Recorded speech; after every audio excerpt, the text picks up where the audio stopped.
What's up? And we are live. Welcome, Sim. Welcome, Brian. Hail, It is Simon. Hail, Drew. Hail, horror talk. Yes, it's horror talk. We are live. We are on Facebook and YouTube, and we are in your homes. Yes, we are in your homes. No, that sounds.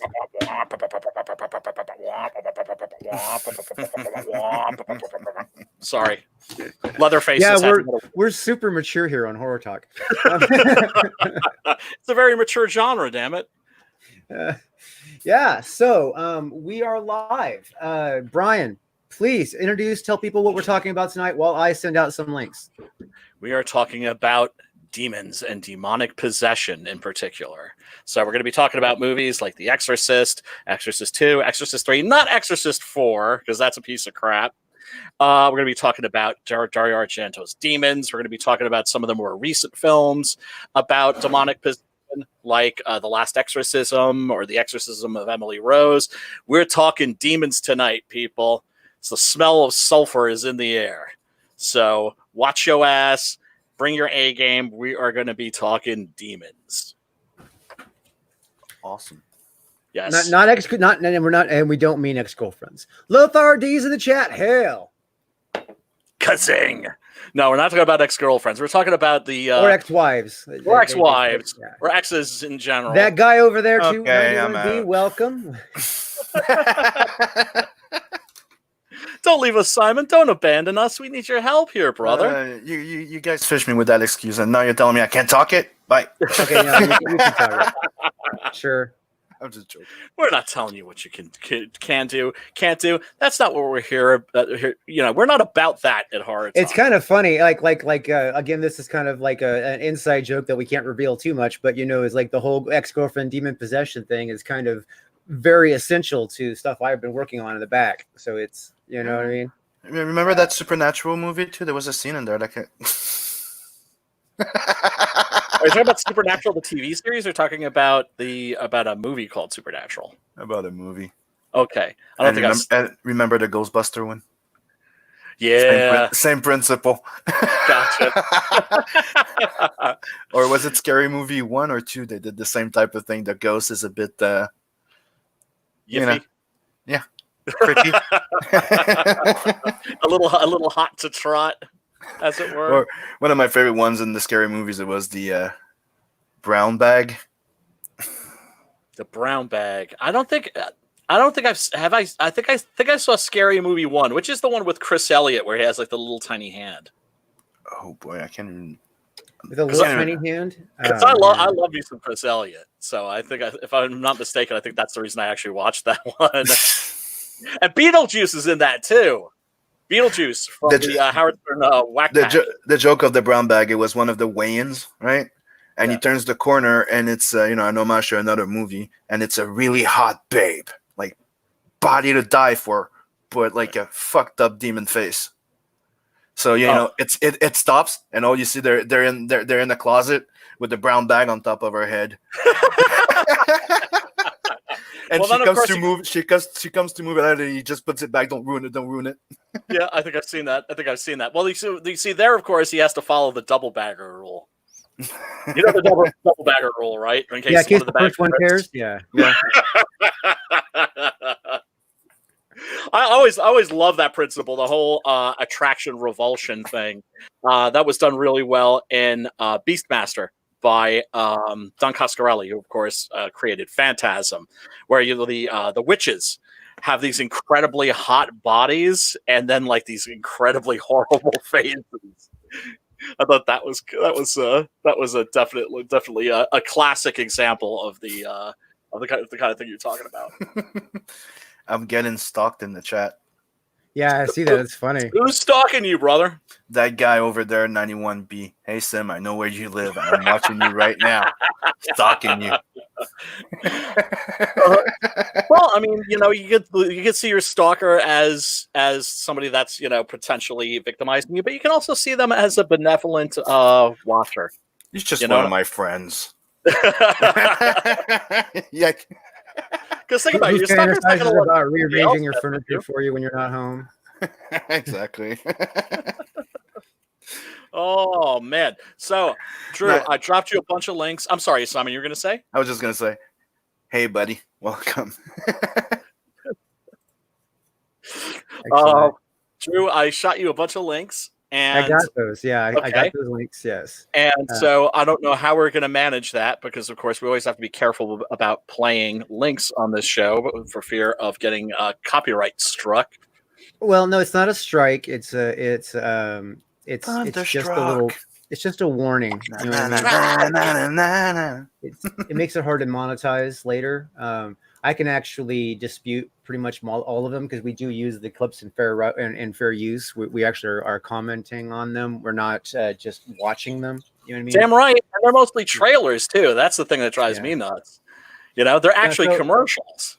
Yeah. So I mean, if I wanted to, I could dispute them, but it's just they're just.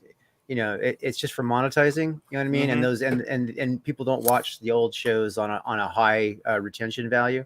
So like if I wanted to do that, I could just do clips, take outtakes of the different things and refer them specifically. And then if they hit those as separate videos, I could also address it then. It really doesn't matter. It's going to be what it's going to be. And I've learned to accept the shit that's not in my control. Yeah. And just move forward. Especially when it comes to YouTube, especially when it comes to YouTube right now. Oh, by the way, Brian, that guy over there, might be one of the guys you'll be playing Vermintide 2 with. Wink, wink, nudge, nudge. I ordered my headset, just so you know. Sweet. Yeah. Did you install it? Not yet. It hasn't arrived yet. It should be here tomorrow. No, I'm talking about the game. Oh, the game. Yeah. I have installed the game. I haven't played it yet, though. I'm gonna have to install these games and play along so I don't feel left out. Exactly, brother. Exactly. I know, I think Steve Niles was talking about, how he's been surviving the pandemic, the quarantine by playing Red Dead Redemption 2 online with his friend and talking about how fun it is to kidnap a group of hillbillies, tie them up, and kick them to death. That's their thing.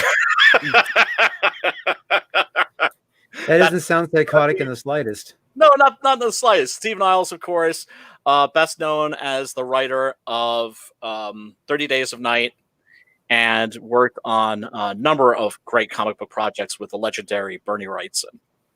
And his Twitter feed is great because for the most part, he just puts up pictures of his giant tortoise. He has a giant tortoise in his backyard named Gil. And so it's just one Gil. Every day.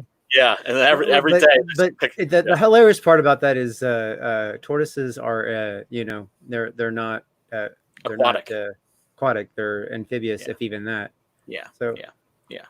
And he has a little special, a little Pueblo for him, for when it gets cold and when it gets too hot or whatever, he's all about temperature control for his giant tortoise.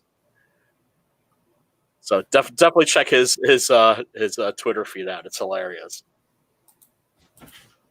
And he is a true horror fan. One of the things that he did that I really love is I don't know if you guys have ever seen the DC showcase for the Spectre. No? No. It's fucking amazing. It's fucking amazing. It's great because DC Showcase, they're usually these little 15-minute shorts that they'll put on the back end of the latest DC animated movie, right? Because those are usually about somewhere between 75 minutes to about 80 minutes, 90 minutes in some cases. And so they'll put a short or two on, and those are called DC Showcase. What they'll do is they'll take one of their lesser known characters like Jonah Hex, like Adam Strange, Death from the Sandman, and they'll give them a little 15-minute short. And he wrote one for the Spectre that is an absolutely magnificent homage to 80s horror. Huh. Very cool. So, what do people should expect in how would you define a good use of demonic possession in a horror movie? Well, the thing that makes demons so scary, of course, and makes possession so terrifying is the notion that you are not going to be in control of your own faculties. It's the loss of free will. It's some malignant entity entering your body and doing things with it against your will. I know girls that have that same fear. And demons are one of the, I really want to say, one of the few monsters that are still absolutely terrifying. Yep. And that's why we're seeing so many movies about demons and exorcisms these days, is because demons are still absolutely terrifying. And one of the reasons they're so terrifying is because they're invisible. Most of my favorite movies are from with demons. Like I really like the movie Demon Knight. Like Yeah, I I know like that that too. not everybody likes it, but I loved it. You're I about like the it a lot, too. Tales from the Crypt Demon Knight? That one? Yeah. Yep. Yeah, it's amazing. It's Yeah, good. that actually was pretty fucking cool. Yeah. I love that scene where CCH Pounder offers, I think it's, who plays the devil in that? It's Billy Zane. Billy Zane, right? He offers CCH I Pounder. would also suggest it's one of Billy Zane's best roles. It definitely is. It definitely is. And you know, he also was good in the Phantom.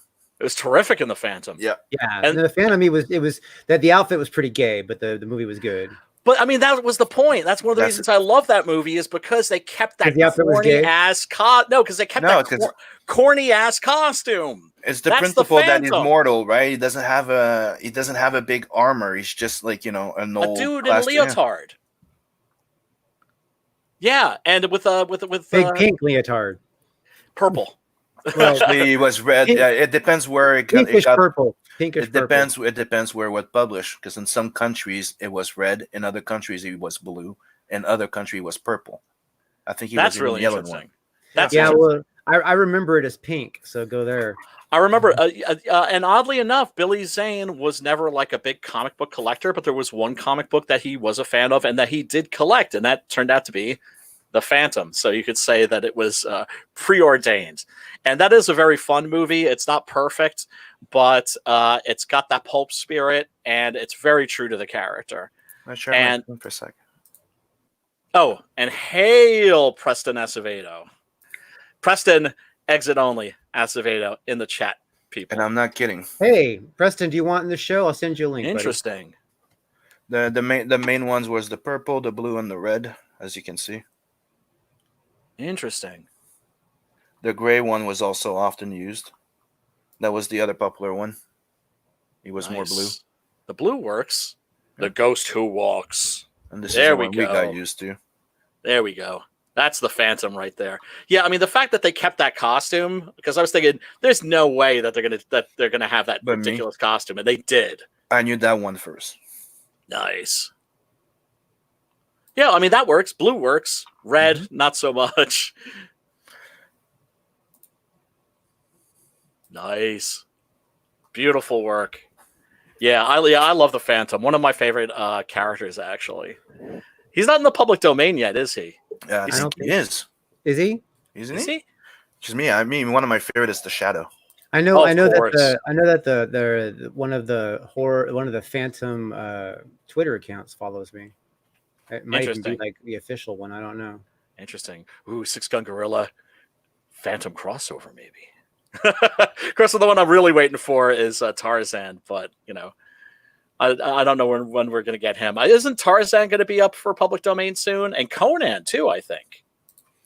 Conan is already public domain in Europe. It's I know Marvel and all of those that keep it. Yeah.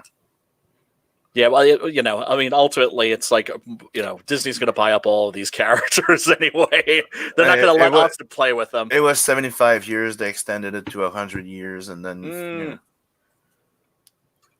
That's some bullshit right there. Wait. No, actually, Disney did the Tarzan cartoon, so you may never see Tarzan actually in the public domain again. That sucks. That sucks. I want to do that so bad. Since Disney did the Tarzan cartoon, I don't think you'll ever see Tarzan available like that. On that, it depends on the iteration. As in, it's like sometimes the original novel, right, will be public domain, so you can do something based off of it, but you have to stay away from what the other ones own as a vision. Right. I mean, what I want to do is Six Gun Gorilla versus Tarzan in Pellucidar, you know, at the Earth's core. Which I'm pretty sure is public domain. Hail, Preston! Hey, Preston! Exit only. Acevedo. Fucking amazing cover you did for Peregrine, dude. Oh, Yeah, I that's wanted to fucking say. beautiful work, You man. fucking nailed it. There we go. Hey, I like the Phantom. Right? I thought I like the was Phantom, great. yeah. But I mean, that was back in the day, though. I mean, things changed, dude. Like that costume is seriously dated. Mhm. And It was dated when the movie came out, though. Yeah. yeah, well, it was a golden age. Isn't the Phantom? but Yeah, it- it's a it- pulp, like a golden age pulp hero, Yeah. really.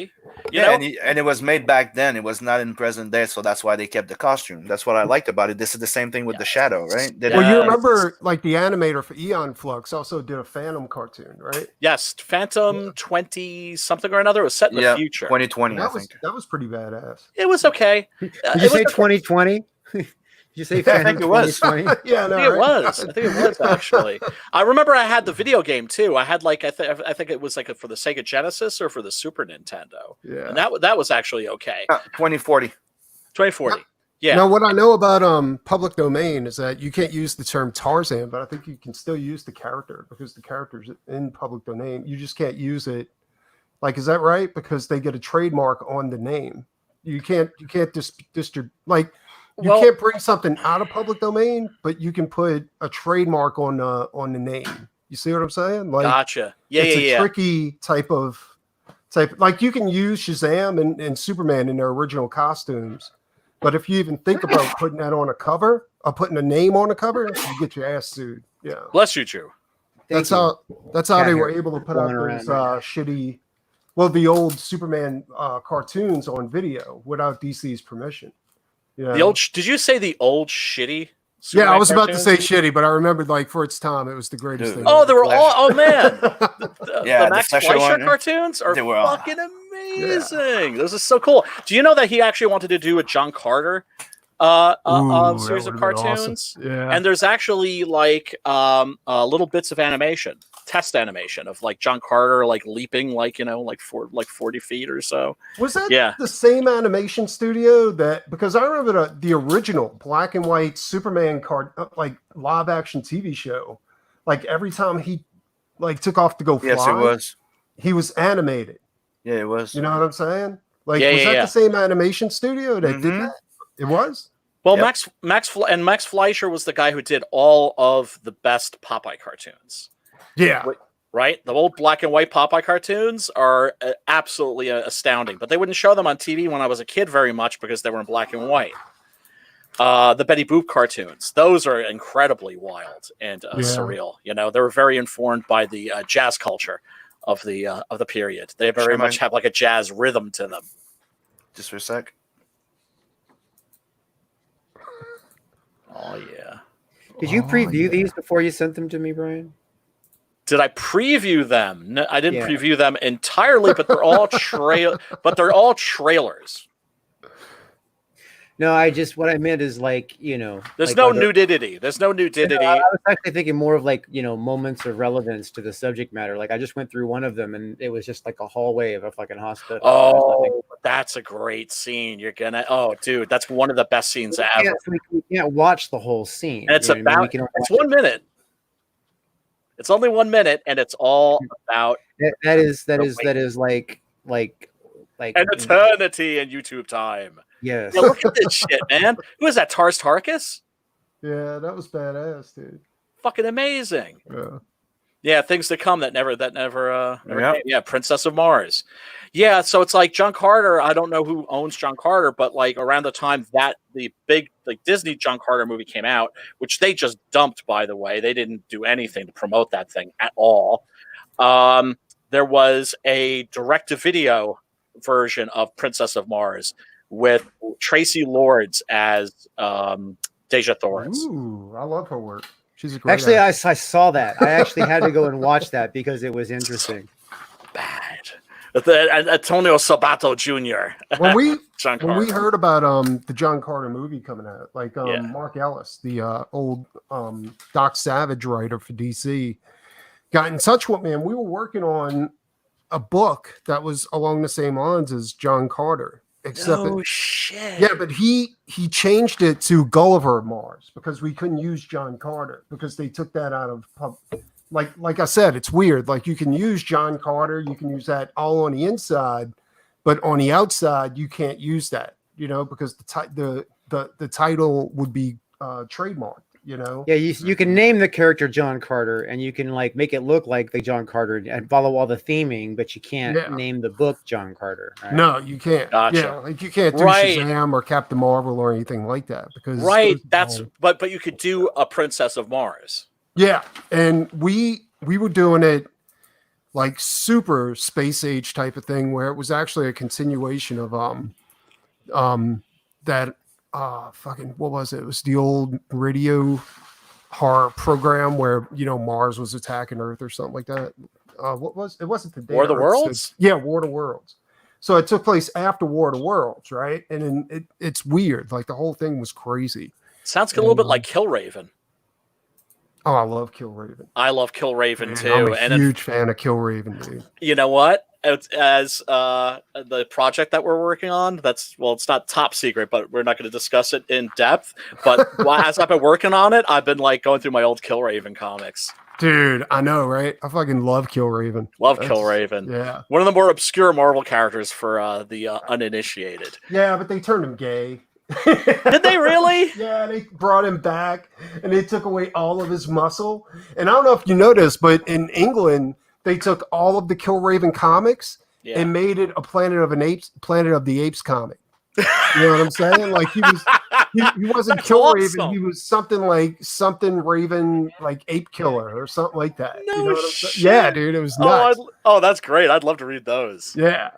Like I had to do a commission for somebody, and he was like, "Are you a fan of Killraven?" I was like, "Fuck yeah, I'm a fan of Killraven."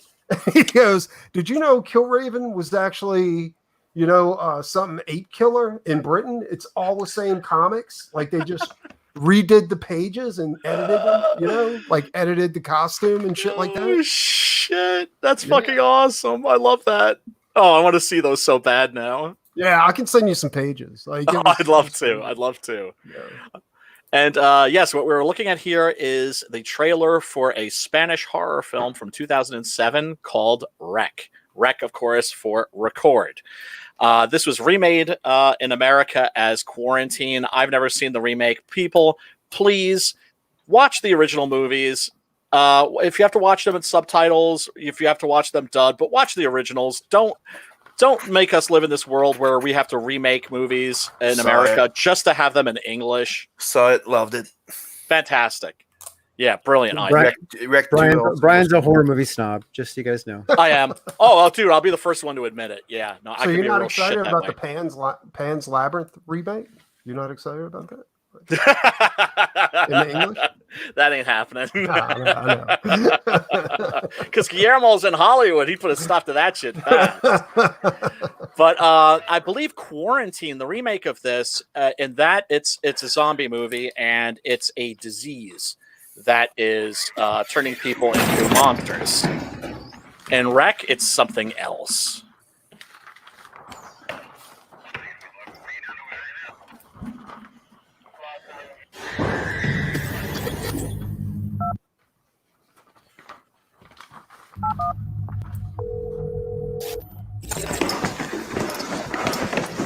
So this is like a not quite found footage, but like, body camera footage type of movie. It's about a very cute young reporter who is doing a story about a local firehouse. She's a reporter, right? Oh, that's a chick from Dexter, right? Is it? Like Dexter's sister from see, I've never watched Dexter. I think I watched maybe an episode or two, and I couldn't connect with it. Yeah, so of course the whole thing's done in real time. What happens is you have this young lady. She's just getting her start as not a TV news, as a TV news reporter. She goes out with a cameraman to interview a local firehouse, right? And suddenly they get a call. So like, okay, well, let's go with them on the call and record what happens. And what they find is not a fire, but a conflagration of another kind. That is far, far worse. Zombie. Not zombie. Infected. Nope, not infected. I see this movie. I can't remember what it was. Possessed. Oh, all right, cool. Rick. Yeah, it's fantastic. Highly recommended. Although by telling you that it's demons, I kind of like spoiled the ending a little bit. I think, like with the one with like the American version with Dexter's, sister. Okay. Like I think it was like a disease though. You know what I'm saying? Like in that one. Yeah. And so you're in Rec, you think it's like, oh, well, we've been here before, but gradually you start to realize like these aren't zombies. These are not the infected. There's something else going on here, something occult. And, as so often happens in horror films, there's always and in horror stories too, it's always been a staple of horror fiction, that there is a moment where the protagonist enters the heart of the horror. Very often it is at the bottom of of a basement, a dungeon, an ancient temple, a cave. Sometimes, in this case, in Rec, it's up. They find the source of the contagion and discover that this was something that somebody did on purpose. And that it's not a disease that's making people into these monsters. It is a invasion from hell. Hail to the only twin. He said recording 1 and 2 was good, and then the 2 directors or producers split. Why 3 and 4 not so good? Yeah, I would agree with that. I think the first one is terrific. I think the second one is okay. The third one I thought was completely disposable, and I haven't seen the fourth. So I love the way that this intros. Oh my god. Instant classic. Come on, Peter. Here's your suit. So what are we looking at here? We are looking at a very recent horror film from 2 years ago called Hereditary.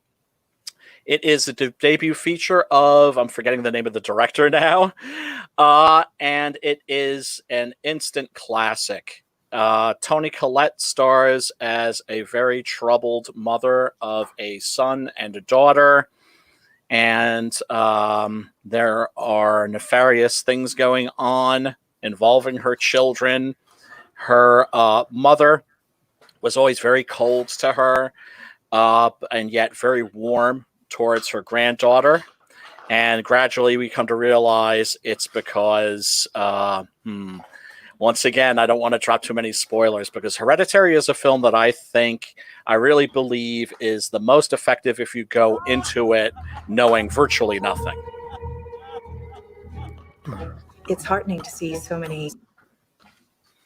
And can I also say Toni Collette got robbed? I don't think she even got an Academy Award nomination for this, and she deserved an Academy Award for Best Actress. She's absolutely astonishing in this movie. I mean, she's great in everything that she's in, but in this, she really shows how she's one of the great powerhouse actors of her generation, I think. And her performance in this is absolutely gut-wrenching. So tell us what's the premise of this? Because we won't catch it from the trailer, obviously. Well, oh God, once again, I don't want to give too much away. Here we're looking at Toni Collette's daughter, who... Well, you're not trying to sell the movie, you're trying to inform the crowd, so... Okay. Let's just say that there is not demons, but a demon that has infected this family. And it is very much a modern horror film. It's very much a modern horror film in the sense that it is about, I think it's something that we saw with Psycho, right? Where the heart of horror, as we knew it, right, which used to reside in a spooky castle in Transylvania, was moved and relocated and placed in the heart of the American family. And once again, I'm like, oh God, I want to talk about this movie, but I don't want to give too much away. I don't want to give away any of the surprises because well, you don't have to give away surprises, but you can discuss why the movie's worth watching. You know what I mean? Other than it's just incredibly creepy. It's incredibly creepy. There's a lot of David Lynch in this movie. It has a very oppressive air. and it's just damn creepy.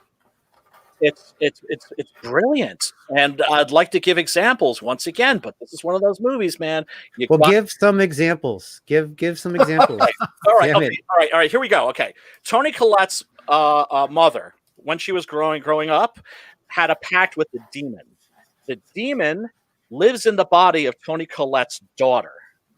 Right? Problem with the body is that it's defective. Oh shit! And so like they that. need to find the cultists in the film that serve the demon need to find a new body, but first they got to get rid of the old one. And see, there you go. That's pretty cool. You know what I mean? Now people understand what the hell the movie's about. So Yeah, but now she's it's not gonna be as retarded or something intense. like that, or No, she's not retarded. She's maybe a little autistic. She has this thing, this tick, where she goes. That's, by the way, that's you'll be surprised how sinister that sound is in this film.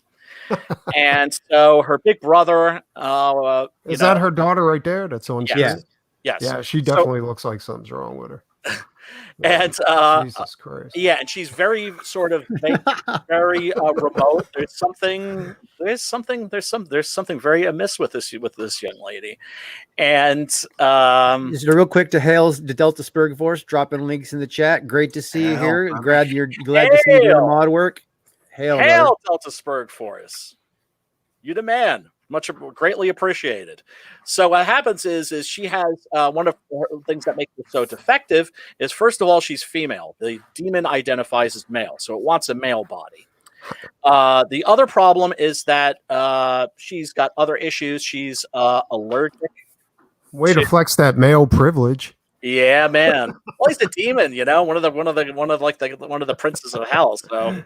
You know, he can do that. You know, and who's to say, like, let people identify as they identify, respect their pronouns, and same goes for demons. Same goes for demons. Man, I don't respect people's pronouns when they make sense. So whatever. Oh, you're gonna respect a demon's pronouns if it's up your ass. That's for sure, man. If a demon's up my ass, then he don't get no pronoun. You're gonna get demon pegged. He's gonna get a taste of what I ate for dinner the day before. But yeah, people, check this out. It's a really extraordinary horror film. It's on the longish side, but of course, you know, average running time for a movie these days anyway is like 2 hours. But this is a movie that doesn't wear out its welcome. If anything, it just keeps building and immersing you in its world of horror. And it's a really striking debut. I haven't seen the director's follow-up film yet, which is Midsummer. But this is an instant classic.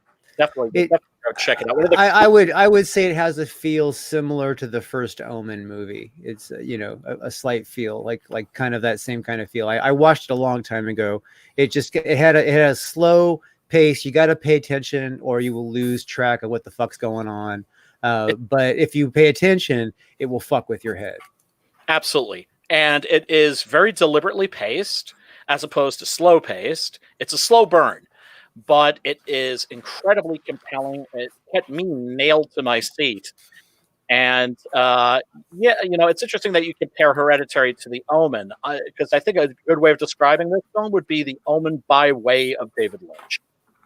Let's face it, nobody does creepy like David Lynch does creepy. And I feel for his family. Can you imagine what pranks would be like in that household? David, you cut my fucking hand off. Well, the thing is it's very often, actually David Lynch is a very, very mellow guy. He's somebody who had a really bad temper problem, and then started meditating. And then his wife one day asked him, like, what's wrong? And he was like, what are you talking about? And she said, you haven't screamed at me today. And he was like, what? Want me to fix that for you? Just wait a minute. So yeah, no, he's somebody that's very into transcendental meditation, and one of the things that all people who are into TM have in common is that they are very, very, very peaceful people. They are very mellow, individuals. But still, of course, naturally, David Lynch has got a dark side, and he's always been somebody that's been brilliant at putting it on screen. And I think that's because he is one of the artists that's working today who believes in evil. And I don't know what Hereditary's director, I don't know what his beliefs are, but from watching Hereditary, I would guess that he's somebody who believes in evil. And there is a real oppressive air to that film. I would compare it in some ways to, Midsummer, I've heard, is more like The Wicker Man. Yeah, I remember that. Yeah, that was a pretty good movie. It wasn't bad. We're talking about the original, right? Not the no, not the bees with I don't know. I'm talking about the one from the 90s, I think, or something like that. The Wicker Man with Nick Cage. That one. No, the one with Christopher Lee and Edward Woodward. No, I never seen that one. Oh, classic. The one I'm talking about is it turned out to be a cult, and he ended up inside the Wicker Man at the end. You remember? And they burned it. Yeah, that's the one with Nick Cage. Yeah. Well, that's also the one with Edward Woodward and Christopher Lee. But for fuck's sake, people, watch the originals before you watch the remakes. Don't make me come to your house and beat on your legs until they're like linguine. Was that a remake, or was that the original? That was a remake. Well, if you saw the one with Nick Cage, that was the remake. Ah, okay. And every hardcore horror fan like me, when we found out that they were making a remake of The Wicker Man, was like, oh, no! like really, this is gonna suck. And well, I've never seen it, but I've were you disappointed? Did it suck, or? I haven't. Well, I wouldn't know. I just told you, my brother. I didn't see it. I refuse to watch it. But dude, I can tell you one thing right now. Like during YouTube, they do commercials for Shudder, right? Shudder looks like they're cranking out some cool shit. Son. They are. They had one that was called Z. You know? Did you see the previews to that? I'm almost thinking about, and then they have another one called Bloodship, and it's a shit like the spaceship, and I'm almost thinking about getting a Shudder subscription. You should for one reason. What's that? Joe Bob Briggs, who, by the way, is currently under attack by the SJW community, trying to cancel his ass, and he is horror royalty. I would love to get him on this show one of these days. But yeah, Rockabilly Road Trip, Joe. Yes, exactly. That's the plan, is to lure him in here and then hit him with the Rockabilly Road Trip pitch. But yeah, no, he when I was in the 90s, there was a show called Monster Vision, right? And it was on TNT. He was the host, and it was the shit. He'd have they'd be showing They Live, and he'd bring on Rowdy Roddy Piper and interview him in in between commercials and shit like that. And so Joe Bob met some of the people from Shudder who are located in New York City, and they were like, "Hey man, how'd you like to do a show?" And he'd be like, "Okay, so you maybe want to do something new, and maybe jazz it up and make something like new and innovative." And they're like, "No, we just want you to do Monster Vision." And that's exactly what it is. Yeah. It's called The Last Drive-In. It's on every Friday night, and it's a double feature. He recently showed Maniac, had Tom Savini on, showed Exorcist 3 the other night, which is one of the movies that we're going to be discussing this evening. Shudder is, I highly recommend it. There's another interesting movie that I caught the other night called Blood Quantum, which is like a zombie movie, right? But it's for the point of view of indigenous people in Canada, right? So there's like a zombie virus that breaks out, and we are so digressing from demons, but let's face it, people, that's what horror talk is all about. It's all about the digressions. So there's a zombie outbreak. And there's a Native American sheriff and his troublemaker son, and they both get bitten, and they find out the one thing, once they start to find out, once the news starts to get out what this is, the word is don't get bit. And they're like, oh shit, we've just been bit. Fast forward 6 months, and they're still human.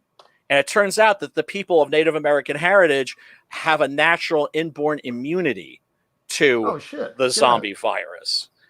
And so they there's a bridge that's coming into their community, and they just set up like a giant, not a wood chipper, like one of those like icebreakers, and the zombies just walk right into it. Not a great movie, but a very interesting premise. 1984. Oh yeah, Session 9. I want you to try to remember what happened 24 years ago. Use your imagination. These shrinks figured that with these new techniques they designed, they could release hidden memories. So you want to give some enlightenment there, Brian? Absolutely. What we are looking at here is we are looking at Session 9 from the year 2001 by Brad Anderson. A group of very poor blue-collar cats are sent into a shuttered mental institution to remove the asbestos that's there, because evidently somebody bought the property, bought the building, and wants to turn it into condominiums. So they go there every day and they're cleaning up the asbestos, and one of the fellows finds something very interesting in, of course, the basement of the building. And that is a series of taped interviews with one of the patients. And gradually it becomes very clear that this patient had been possessed by a demon. And that demon never left the place, and it is still lurking about. Ready to fuck with David Caruso. Because it's mad over that time that he quit his job on NYPD Blue. You okay? I want to go home. I wouldn't tell anybody about this. If they find out about Hank, they're going to find out about the others. What are the others?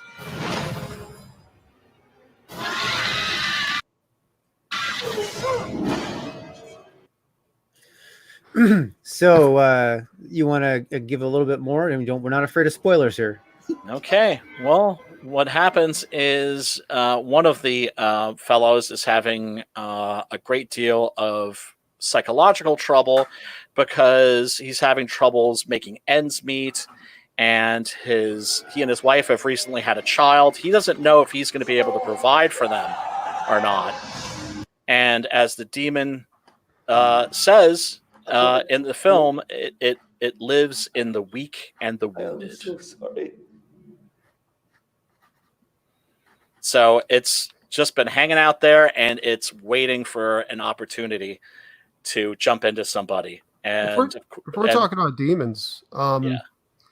What am I guess, would this count as a demon movie? Event Horizon? Oh, Yes. yeah, Is that- absolutely. That's one of my favorites, dude. Like all-time favorites, because it's like Hellraiser in space. That's exactly what it is, and it's one of the few Paul W.S. Anderson movies that's any good.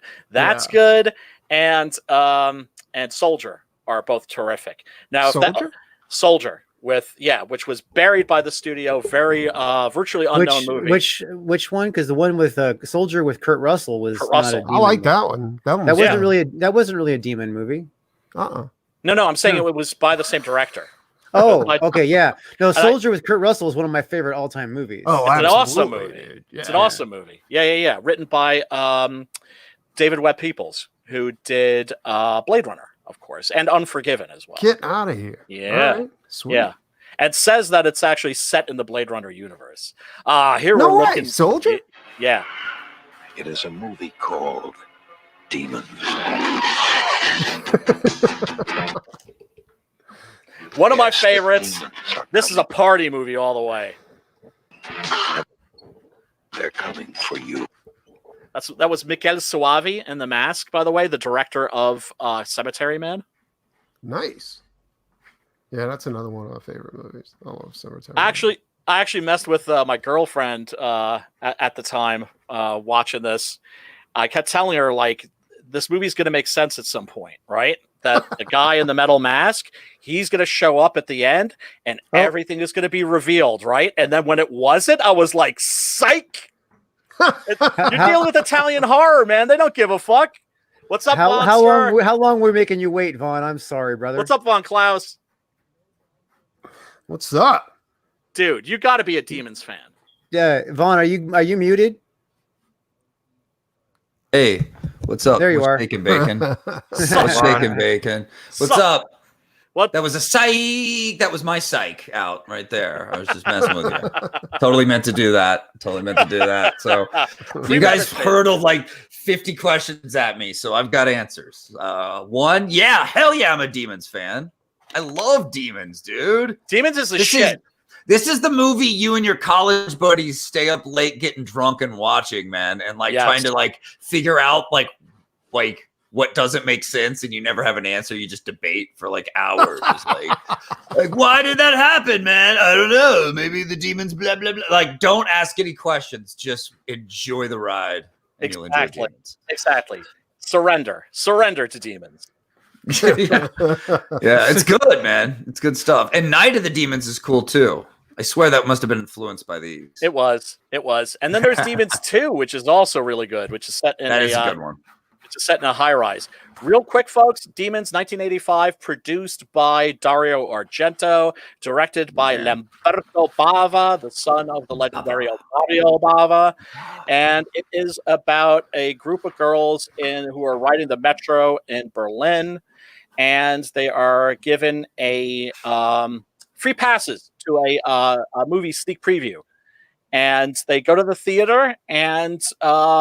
Something turns out to be very, very wrong with the movie. Well, what happens is that what's going on the screen starts to happen in the audience. That's awesome. And so, Demons is lurking and evil's at work, and people who are basically a lot of people think of this as it has a similar structure to a zombie movie, except of course we're talking about Italian horror from the 1980s. And warning, feast your eyes. You have the courage to see demons sit near an exit. Took it down now. Okay, I'd do her. In your theater, who will survive the touch of the demons, and who will? It kind of reminds me of a little bit like a vampire movie or zombie movie combination. Yeah. Demons, with music by Billy Idol, Motley Crue, The Adventures, Rick Springfield, and Saxon. Rick Springfield. Yeah, and then there's. I think I just went to soundtrack. Wish I possessed Jesse's girl. Possessed Jesse's and girl. also, Accept with Udo Dirkschneider, motherfuckers. Ooh, not bad. No dream. This is happening right now. This is such a good movie. And it could be happening to you. If you want to just have fun, isn't she hot? Although what I especially love is the beginning, because it's shot on the actual Berlin metro, and during the 80s. And I remember being a boy and seeing all these really incredibly cute punk chicks, and you see some of those incredibly cute, authentic punk chicks. Masturbating. I wish. And here's the thing. I remember this is one of those movies I saw on VHS, right? I saw it on VHS and I didn't like it. And then years later, I saw it again and I was like, what the fuck was wrong with me? Because this is awesome. You didn't, I don't know. Something must have flown over your head back then, right? Or I was in a wrong mood or something. Or yeah. The first time I saw Freaks, right? I was that's a good one.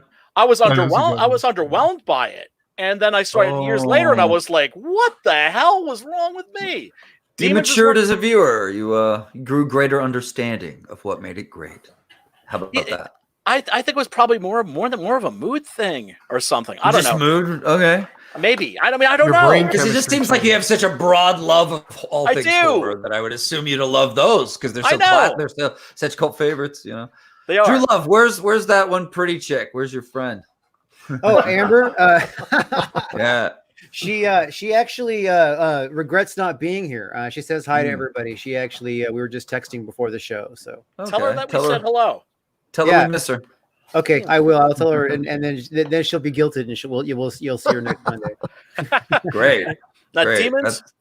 You know, it was a cool movie too. Was it all took place in an elevator? Devil. Yeah, I was saw down there. that. Yeah. Yeah, okay, that's all right. Yeah. Brian. Well, Fucking purist. Oh yeah. Well, well, here's the thing: is I like a lot of trash too. So it's like, well, gee, is there really even such a thing as a horror snob? Especially when you're getting to the nitty gritty, like dirty little like indie movies from like the '60s and the '70s, and some of the really greasy You make Italian it sound so movies. pornographic. Oh well, that's because a lot of the really scummy horror movies were directed by porno directors. Chief among them, Wes Craven. Wes Craven did fucking porn? Yep. Get out of here, dude. Yeah, man. And What kind? What kind did he do? I don't think I've ever seen any of his skin flicks. I'm thinking they must have been roughies. I'm not sure if you're familiar with the roughies. I've never seen it, but Roughies were like it was like a subgenre of porn that was like roofie. No, no, like I mean, like a lot of rough sex and shit like that. Not like the '80s porn where everybody's happy, boinking like bonobos. Yeah, Google. That was great. Those were good times. Gang. Hey, what is up? What's up, dude? What's up, Dan? Frega in the hizzy for What's up, shizzy. buddy? Well, first off, thank you guys so much for the link. I don't have an incredible amount of time, but I wanted to say thank you so much for inviting me on. So cool. We're closing out Black Flag, allegedly. I got another 30 days. We'll see if I pull the trigger on it. But how are you guys doing tonight? Doing good. Doing good, man. Congratulations on Black Flag kicking so much ass, man. Oh my god. Stoked. I'm so stoked. It's a wonderful thing, and it's what it does is it ensures that I get to make more comics. Exactly. That's what I'm about, man. Dan, I just backed tonight within like an hour or so. Awesome. Thank you, sir. Hey, I wanted to man, talk I to can't wait. you like a while back before your campaign started about doing something for it, like a painting or something like that, like a painted cover. And but I mean, we can talk about it later. It's no big deal. Yeah, Like, let's take a look. That's Doc Salem talking. Right on. Absolutely. Nikki the Pipe on Twitter. That's Preston. Exit only Acevedo. Oh yeah, the good only. Preston. Yeah, I've been on The best streams one. with you. I've been on streams with you. Yeah, I've seen your work, man. That He-Man one that you did was incredible. Oh, that's all right. It was pretty good. Hey, come on, man. What? Love yourself. Love yourself, man. But yeah, no, I'm gonna be. Hopefully, if we hit that 0.5 issue, there's gonna be all kinds of room for other people's art. Because right now, like the book itself, I'm leaving all by itself. It's a prestige format. Well, no, you're doing fantastic. Like I knew you was going to do good anyway. Yeah, but what I'm saying, like the format itself, you guys buy Frank Miller's Dark Knight back in the day. Oh yes, Day definitely. it came out, brother. The day it came out. Likewise, that's right. And Brian, I can't wait to get my 6-gun gorilla, dude. I'm so fucking excited for that. Oh, dude. Yeah. Hell yeah. I can't wait to get my Black Flag. Well, we're hoping to ship before I said, we said January of 2021, but I'm hoping to working, Lord willing, all things go right, November. That's the chief. Oh, that's awesome. Is November. But what I want to do is I want to have the main book be by itself. No ads, no pinups, nothing. Just the cover, the book. But then the extra, hopefully if we hit 150, will be a brand new book. It's Black Flag 0.5 with new stories, new pinups, new interpretations, a whole section for new art, all that stuff. So that's Nice. really what I'm hoping to have happen. So you guys are talking about demon possession. Yeah, or pink bunny possession, whichever or what happens or first. what possession? He said Pink pink bunny bunny. possession. Whichever happens I first. possessed the bunny. I went into You're inside it. I'm You're inside the it. pink bunny. I put its skin on. Fragazession. I put the lotion on the skin. Yeah, we're talking demon movies. Right now we're talking about Dario Argento's 1985. No, I shouldn't say Dario Argento's because Dario Argento just produced it. It's actually directed by the son of Mario Bava, Lamberto Bava. Shouldn't we be That's calling him crazy. Fregadarko? No, that would be heavy metal. Yeah, that'd be Luke. That'd be heavy metal. Yeah, man. Yeah, man. And also, Dan, can I say, you know, you show real courage coming on here tonight, you know, after the spanking that you got from MC Mark Marianelli. Huh? Oh, what? 6 a.m. 6 a.m. is my homie now, man. We got no more beef. Only beef we got now is backyard barbecues, man. That's it. Gonna be sharing some pork jowl pretty soon. Oh God, I hope, dude. I'm. We were just talking. I was on Heel versus Babyface this morning, and we were talking about how the quarantine. The thing, like, my wife is an incredible cook, but the thing I miss is foods that I can't get at the store. I can't get sushi. I can't get good ramen. I can't get good Korean barbecue. These are the things I miss. So pork jowl, that's high on the list, man. Fuck that. I can't wait. And for those of you that haven't had it, Dan said it best. Pork jowl, it's as if bacon could have bacon. That's right. If bacon ate bacon, it would eat pork jowl. That would be the mission. And let me just say a real quick thing about Preston Exit Only Acevedo here. He just did a cover for Peregrine that I've had a look at, that Drew has had a look at, and it is astounding. Oh, I can't wait to see it. Yeah, and he's going to be doing a color. He's going to be doing a canvas cover for Six Gun Gorilla #8. What's a canvas cover? What's that? Oh, you've never seen any of Preston's canvases? No, he paints. No, I know what, but you're not doing it. You're not painting on like what do they call that? That hard masonite. You're not doing. I do that? masonite too, but they wanted to see the canvas texture, which I get. I mean, they wanted more of that Rosetta feel. Yeah. Exactly, it gives that painting feel. That's awesome. I actually like canvas better. Because canvas, in fact, he tweeted it out, so it's right I'll here. take a look. Hold on. Oh, it's not top secret anymore? No. They said I could post it. So. Oh, right. It's awesome. Yeah, ain't it though, Vaughn? Oh man, it's one of my there favorites. It is, right there. Grade point 5. That looks like my family in the morning. Ooh, nice, man. Very nice. Two words. Pretty good. Boob window. Good color scheme. Well, I also like the way the pink and the blue are playing off each other, and there's just enough green in that blue to really punch exactly. it out. Absolutely. Oh, yeah, it's that ambient light feel to it. And I dig and then it. you got like it's a crazy mixture. Like you got to go through the color wheel and make sure each color like vibes with each other and stuff like that. It's nice, dude. Is the logo treatment? Is her head going to overlap the logo? Yes. That's wonderful. Yes. That's awesome, man. They want to put the logo like really small on the side. I was like, no, dude, don't do that. No, it gives it more dimension if you have her like coming out. Yeah. When I worked at Image, I remember Rob Liefeld and Todd McFarlane talking, and they were telling me about certain things that make covers sell more than other covers. And one of them is overlap logo. Another one is where you break a logo. Like, for example, when Hulk pushes a logo and it crumbles the cover. Another one is all white background. So white background with characters, all white. And then the other one is a fifth color.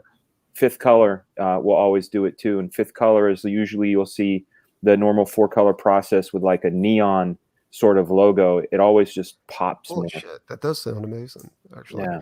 I love using neons. Like just man. a little bit, just a hair to go ahead and make it, pop just a little bit. How long do you take on paintings like this? Is this one took me 3 days. Okay, yeah, that's about right. Yeah. Well, the main thing was I was like nothing against graded 0.5, but I broke one of my rules, and that's never deal with a committee. Oh, yeah, that's one of my rules. That's one of my rules that I have to break all the time. And I had to go ahead and I had to like tell him, I was like, look, dude, you guys have to come to it. Yeah. And I have my copy of Captain Love. I haven't read it yet, Drew, but I wanted to thank you. Sweet. It arrived so prompt. I love that. I mean, Drew's the man when it comes to it's pretty awesome. It's pretty awesome. The only, in regard to demon possession, the only one I remember seeing was obviously the Exorcist. There's, I'm not really big on horror. I know that it's the wrong place to say that on a How dare you? Horror chat. That's okay. It's not for everybody. No, it's that I always laughed at horror movies when I was a kid. The only movie I didn't laugh at was Nightmare on Elm Street back in '85 because I thought, wow, like any other time, you just get the fuck out of the house, like. but with Freddy, you can't run from your dreams. You can't run from Freddy, so that used to really freak me out. But all the other shit, I'm like, don't go in the dark area, don't have premarital sex, don't do drugs, don't go to the lake. So basically, don't have any fun whatsoever. Yeah, and then there was another one that like tripped me out, and it's been a while. But you guys ever see Itchy the Killer? Itchy, yeah. Oh, that was a Japanese movie. Yeah. By, what's his face? The guy who did Audition, Takashi Miike. Okay, I never saw Audition. That one did its number on my brain too. But for the most part, it's twisted. Yeah. That's the twisted stuff is what gets me. Is the twisted stuff. The disturbing stuff. Yeah. Yeah, well, I mean, that's always been a part of horror. Horror has a lot of different, flavors, a lot of different subgenres. We were looking at demons before. That's just a party movie, like that you just have fun with. Right. And it has a very playful attitude to it. And then you have movies like the Texas Chainsaw Massacre and the original Night of the Living Dead, and those are just not fucking around. Those are out to get you. Yeah. That's a good point. And then you have something like The Exorcist, where you see, the genre elevated to its highest level, where it really becomes a work of religious art. It's definitely art, and I mean, so many great things. You see her the weird climbing up the stairs business, the head spinning business. What did she say? Some jam that crotch, your cross up my crotch or whatever. She's all like, let Jesus fuck you or something. That's what she said. Very, very provocative stuff. Yeah. Well, that was 73, right? William Peter Blatty in the novel, and William Peter Blatty is a Catholic and a believer, and he in the novel you never hear those obscenities, right? Well, yeah, I'm a Christian too, and like you go, yeah, and when you say, "Oh, I want to have Jesus fuck me," you go, "Oh, I can't believe I said those words," right. But what happened was in the novel he didn't write all that stuff because it was just like the way he described it in the novel is the demon who's named Pazuzu. It just it was saying these awful things, and it's left to your imagination. But you can't do that in a movie. Right. So William Friedkin and I think it was Wallen Green, the screenwriter, went to Blatty and said, "Well, we need some dialogue here." And then he was like, "What do you mean?" And they were like, "Well, we need what your mother cocks in hell." That's what we mean. And that's a great put down, man. That's a good one. It is. And we need obscenities. They were like, "We need obscenities here." And he was like, he asked, "How bad?" And they said, "The worst." Going the worst. It reminds me of two things. Number one, the other demon possession movie that I saw which was Constantine. I dug that one. But then the other thing too was Fight Club. There was a line in Fight Club that it was after they, Brad Pitt and Helen Bonham Carter had sweet fuck, and she rolls over, and the original line is, "I want to have your abortion," and they said, "Oh no, you know what? You can't say that." So they the alt line that they came up with that ended up in the film is, "God, I haven't been fucked like that since grade school." Yeah. Yeah. Oh, that's much better. Yeah, exactly. You just go, "Wow, man, that's an upgrade." And the audience, most people laughed at that, man. So well, yeah, I mean, if you can't laugh, what can you do? You know, right. And laughter, of course, relieves tension. You know, yeah. Well, you can't have laughter without. You can't have slaughter without laughter. I mean, it's right in the middle of the word. You know, right. Excellent point, Mr. Fraga. Excellent point. It's also worth mentioning. Actually, you know what, Drew? What I should have sent you was I should have sent you a news clip from when the Exorcist came out. Oh yeah. This movie caused a hysteria. People were fainting in the aisles. Yeah. Yeah. Well, one of the best creative choices that they made with this is they changed the kid being possessed from a little boy to a little girl. Yes. And essentially made us watch this cute, sweet, innocent little girl just turn into this horrific thing over a long period. And that made it hit home that much harder. But I actually have personal stories when it comes to the hysteria about this film, because at the time, my mom was a nurse in training in a mental ward. Oh, and what ended up happening, and this was in, I believe, Austin, Texas, or Houston, but what ended up happening is people started coming in showing the signs of demon possession after seeing this movie. We're talking riding backwards and crawling on all fours, really weird, and sleeping under their beds. And right. Just was our weird stigmata stuff. My mom was just freaked. I'm not saying the weird part. What's the weird part of it? Yeah, really. There was Every nothing bit like of it. this. There was nothing like this ever before. You know, that's the other thing too. It's like a lot of people don't realize, you know, when they see something like The Exorcist for the first time and it's a 47-year-old movie, they go, "Oh yeah, that was cool. It was kind of quaint," you know. But you have to realize this was like a building block. There was nothing like this before. Nothing, and it's still a remarkably powerful movie. Yeah. Yeah. And it deserved the Academy Award for Best Picture. Do you know what won that year? What did? I don't remember. The Turning Point. I don't even know what the turning point is. Exactly. My point. Exactly my point. Should have won. Yeah, of course it should have. I think the first horror film that won an Academy Award for Best Picture was Silence of the Lambs. Yes. Well, that's a great. I mean, shit, dude. But that was more psychological, wasn't it? Silence of the Lambs was a psychological thriller. Yeah, I disagree. I think Manhunter, which is an adaptation of Red Dragon, I think that's a thriller. I think, what differentiates a thriller from horror? I would say it's tone. And I think Silence of the Lambs is shot absolutely like a horror film. That's my opinion. I know it's controversial, and I'm with you. That's worth discussion for sure. It's worth discussion because, like, for me with horror, I always felt like there was an immediate danger, whereas thrillers, it's that, like, I don't know what's coming. You know, I don't know. There's some horrific moments in that, like the whole "I'd fuck me" that part. That's pretty horrific. And then one movie rubs the lotion on the skin, or it gets the hose again. You ever see one movie that got to me the most was you ever seen that horror movie? It was called The Dentist. No, but that sounds awful, dude. That fucking dude, because he's just destroying people's teeth while they're on the chair, and I'm like, holy fuck, dude! All you can do is grab your mouth. Right. That guy versus the chick from the movie Teeth. See who wins. Oh God. George Peter Gatsis in the chat. By the way, George Peter just did an absolutely stunning sculpture.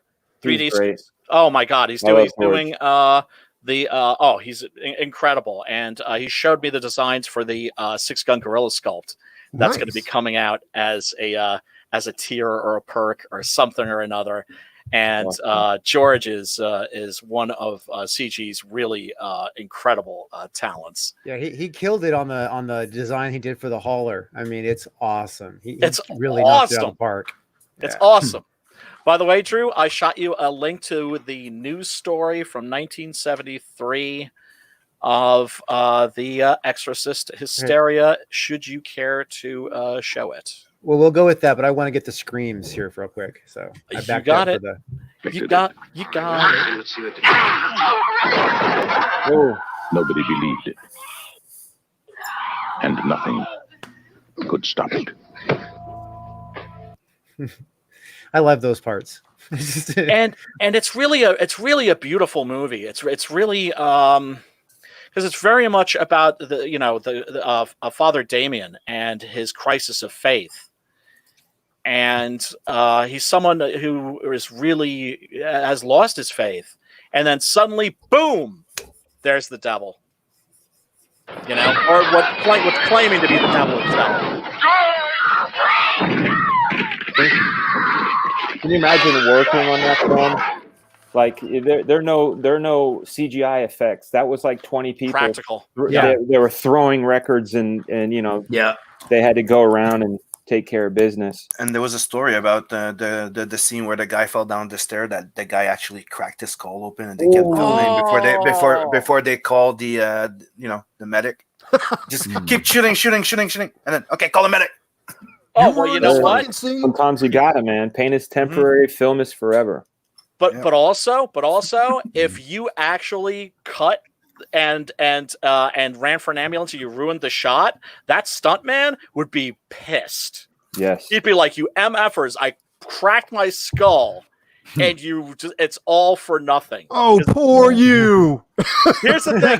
Here's the thing you gotta understand about stuntmen. John Milius said this about like how he was doing a movie called Dillinger, right? And how a stuntman begged him, like, "Dude, please, you gotta let me throw myself down this flight of stairs." He was like, "What?" He's like, "You gotta let me have this."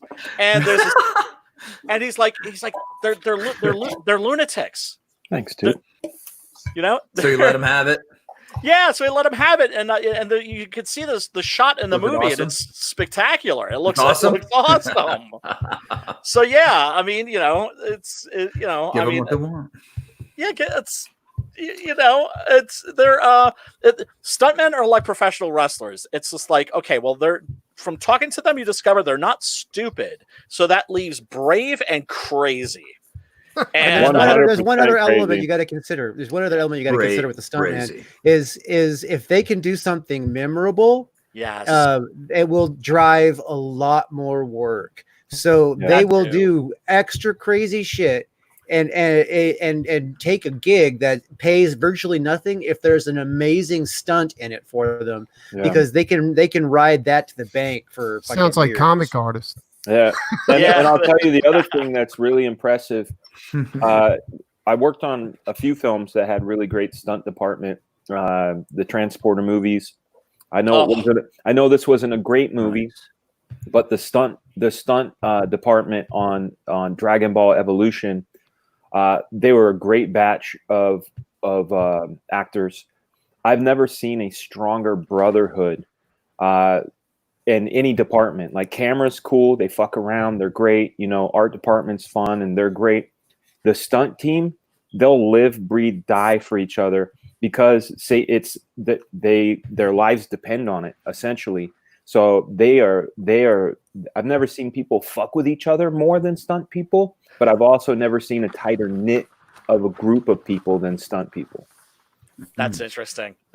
So there's an aspect of them that's almost like warriors.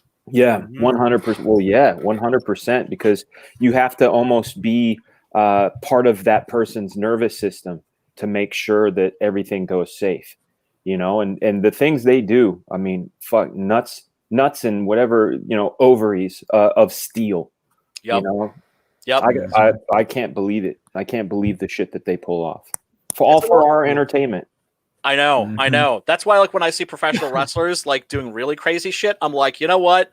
I know you guys are artists. I know that you're dedicated to your craft, and I like watching you guys bounce each other around, and you're showing incredible skill, not killing each other doing all this stuff.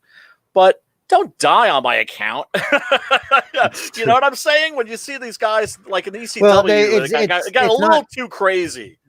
It's not really that common that stuntmen die on set. I mean, it happens, but they really do go the extra mile for the safety factor, and that's because of insurance purposes. I think it's also an adrenaline rush, Exactly. Evil Knievel, adrenaline for some of them it's the stunt, and it's also like doing it. There's Jackie Chan. Oh yeah, it's the fact of being able to do it and pull it off, right? Yep. Yeah.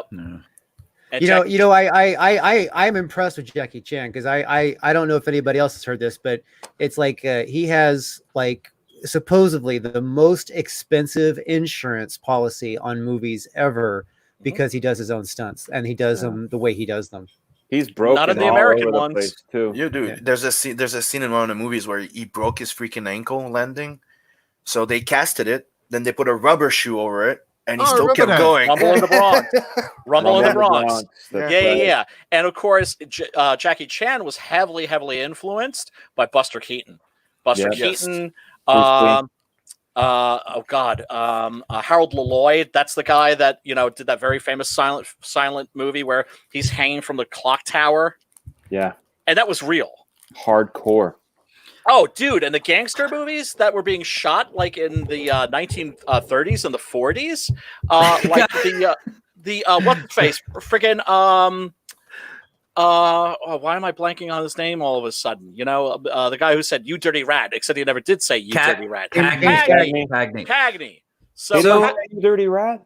Guys, I don't know how else to bring it back to Exorcist, so I'm just gonna say I met a girl, and soon after I took her to see the recut version, she gave me a hand job in the theater. That's lovely. That's lovely. What possessed her to do that? I don't know why that happened, but it did. All right. Hey, never look a hand job in the mouth. Oh man. Don't look at hand job. But I don't know what it is about this movie. There's been a lot of sex with me in this movie. I don't know why. Hey, gentlemen, I gotta bounce out. But I wanted to thank you so much. So you guys keep kicking ass. Thank you so much. I gotta roll out, but hail the panel, hail the chat, hail CG. I'll see you guys later. Thank you. Later, Fred. Thanks out, Dan.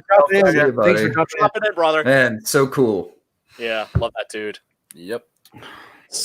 So glad to have him in CG. Yeah, man. Yeah, he's definitely a treasure. This is one of my favorites. Vaughn, this might be my all-time favorite. Huh? When you got that handy, this was during the theatrical re-release? Yes. You're still stuck on the handy? Well, because I remember you're not like trying to visualize like Vaughn getting the theatrical. Do you have your cock out? No, but my hands are here. My hands are here. It's all not good. you. I'm talking about Brian. Tell me some more about that handy. My hands are here. Dude, I've got a fleshlight strapped underneath my chest. What did you want to know? Like what scene it was for? Well, no, I just remember when this came out. It was my friends and I that I was working in the city in Manhattan, and this came out. The re-release of the director's cut, right? And we were like, okay, let's get some tickets or let's go see this, right? And we went to the theater, and the line was wrapped around the fucking block. There was no way. It was sold the fuck out. Yeah. So it says something about basically, how it's. I think it's much better to do theatrical re-releases of these films than it is to make crappy remakes. But I actually think that if you do a theatrical re-release, people will go see that shit. Yeah, man, market it right. They said it was the version you've never seen. Everyone went to see it. The theater I was in was packed, and it was a good time, and people were really into it. Because it had that new scene where she went down the stairs upside down and opened her mouth and the blood came out, and they had originally cut that because they thought it was showing a little too much of the overt possession too soon. They wanted to pull it back a little bit. So they also added the hand job was good too. No, it's good to know, brother. Another thing that was added that I think really actually enhances the film is the epilogue, where there's a conversation between Lee J. Cobb. I liked that, yeah, and I think that's a really wonderful scene because it adds a greater sense of hope. Whereas in the original cut of The Exorcist, it's just like, well, did evil win, or did evil sort of break even? Right. It's much more hopeful. I think it makes a better movie because it really. I personally think that The Exorcist is like the 20th one of the 20th century's greatest works of religious art. That it's like right there, right next to the Sistine Chapter, as far as as fun as those elements are. I also got to give the actual film making quality, like the actual the lighting, the mood, the tension, the suspense, the direction is kicked ass. Even by today's standards, even though the equipment's like lower grade than what you would get today, but it's still it is just a movie masterpiece. I mean, this is like this even though like Exorcist 2 is not as good as Exorcist. Well, me and like Brian talked about that with Hellraiser. I mean, the shit they pulled off in Hellraiser, and 14 movies later, they can't like repeat shit like that. Like, you know, make a movie as good as that. I mean, come on, dude. That is craziness. It sucks. You're right, and they probably have better budgets too. But sometimes when you have that smaller crew and that constrained budget, there's this passion that arises from it. This indie creator, like, oh, we're gonna do this, like passion. Because back when they were making it, I think it was an independent film. It hadn't been picked up or something, and they had a very limited budget, and they kept figuring out ways to be creative and make this gore and the special effects better and better. Yeah. And they kept showing that off to studios till the studios went nuts for it, you know, and ended up getting a wide release. But I mean, I think that's part of what was the success behind Hellraiser, man. The crew was just obsessed with making the coolest. Well, it's the same thing with movie. Star Wars. Like the first 2 Star Wars movies, there was no digital effects in that. I don't think. I mean, it was all hand. It was all practical effects. Yeah. Yep. Right. And look, I think I'm very anti CGI, but I think it works best when you don't notice it, when you don't see it. Like that's what I think it's what it's best used for. It's also most of the CG effect in movies you don't notice. It's replacement of logos and this and that. But yeah, that's fine. Exactly. Erasing a power line or whatever. But the thing that's the coolest about the proper use of CG, like for me, I would rather see practical effects and that with CGI enhancements. You know what I mean? Like 13 Ghosts. Yeah, I agree 100%. 13 Ghosts was like Guillermo killed it. Guillermo killed it in with Hellboy 2. Yes. Yeah, absolutely. Like that. The Blade 2 as well, when they did the big CG, the mix of 2D like real and CG fight there. Like you pulled off something that was never done before, and that mouth splitting. Yeah. Yeah, great. It was a mix of both effects, so dude. Yeah.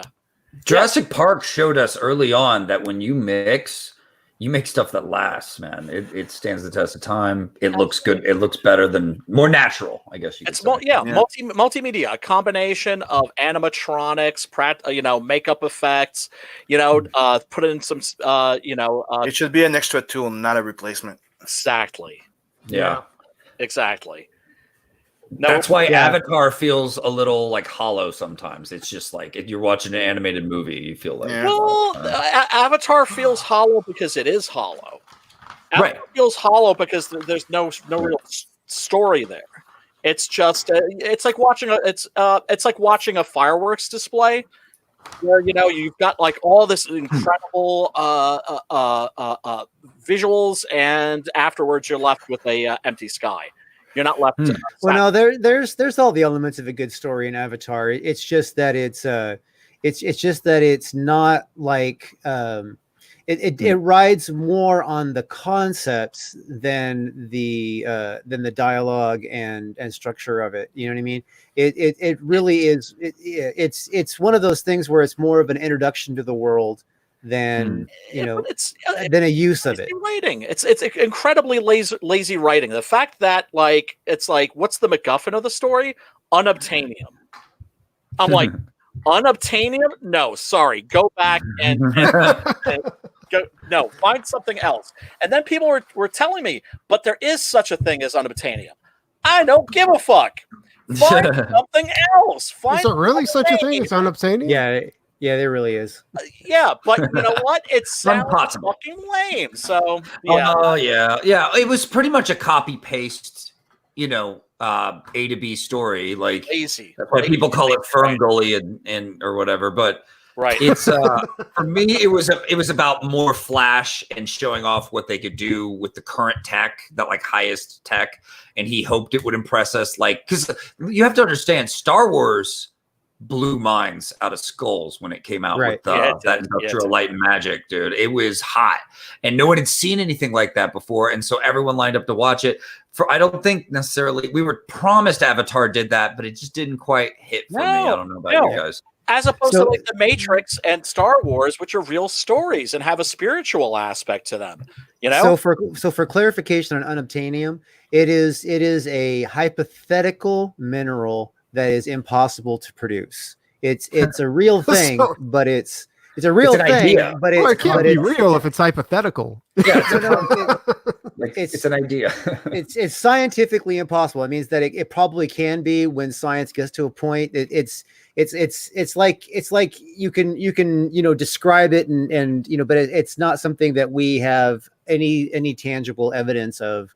But it could exist based on the atomic molecules that we have available in our universe. But the reason why they call it unobtainium is because it's supposedly scientifically impossible. You know what I mean? It does have alchemy power. You're not making it. So it's basically oxymoronium. Well, some people say it does exist. Some people say it's fictional. You know what I mean? Some people say it's kind of both, which is weird. How it can be a fictional and exist at the same time.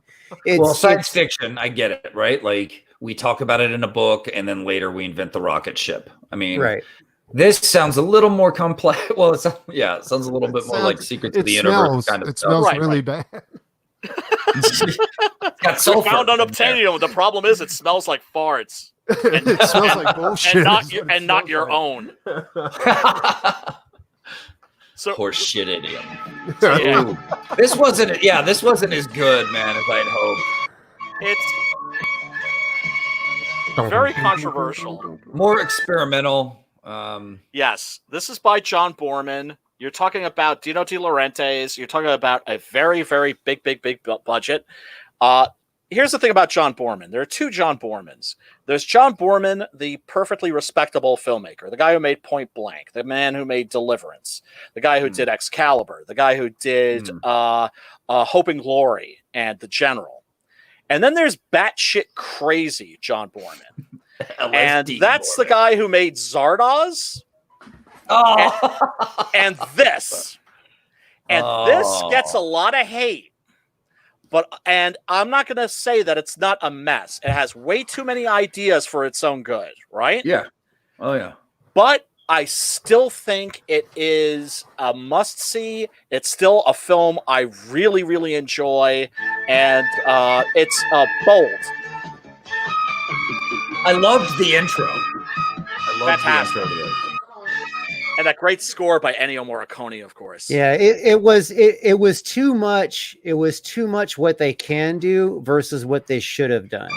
Yeah, it's wild. Riding on the wings brushed by the wings of Pazuzu. The locusts? Oh my god! Incredible imagery in that film.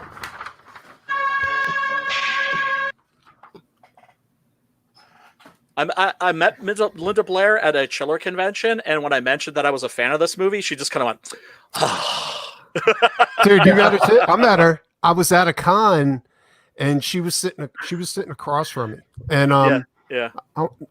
Sweet. I did a couple of commissions for people that were standing in line to get them signed. Right, some Exorcist commissions. She refused to sign anything Exorcist related. Really? She was like, "I'm a Christian, and I don't believe in that." And she also believes that it ruined her career, because she was only associated with this one movie. You know what I mean? So, well, she could have taken on any role she wanted. She could have taken on any role after Exorcist, because I think she was nominated for an Academy Award. Yeah.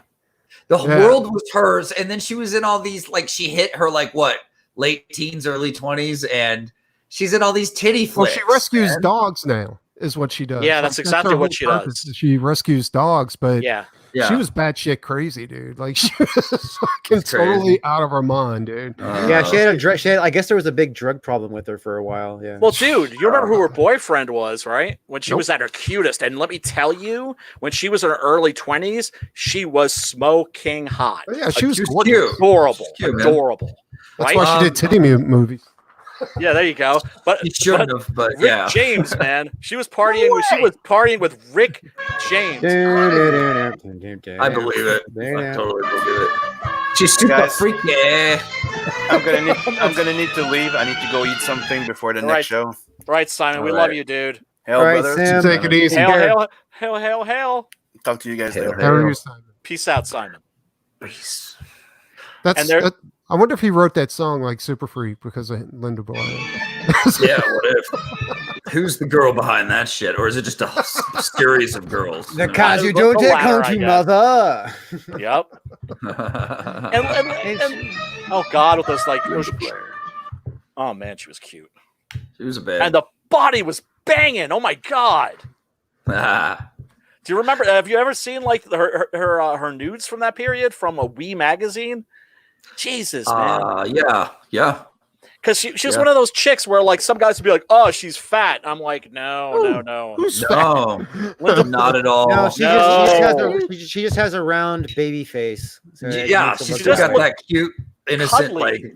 like. Well, yeah, I think heroin chic was in style back then. Yeah. No, that was the 90s. It was cocaine years, man. Those were cocaine years. Yeah, cocaine. Yeah. Do you guys remember her in Repossessed with Leslie Nielsen? Yes. That was so funny. That was great. That was a better sequel than Exorcist 2. Hell Night. That's another really good one that she's in. Oh yeah. Hell Night. That's where she gets her titties out in the shower. No, she right? doesn't. No. Not that one? Okay. No tick bitties in that. No tick bitties. Oh, do you know the ones where she does her shower scene? Oh, this scene.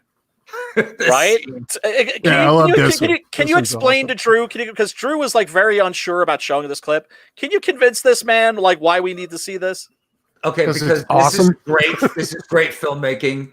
And when I was little, I walked in on this scene without having seen the movie, and it terrified me for the rest of my life. I mean, psychological. It's disturbing. Yeah. Just watch. Let's all watch quietly.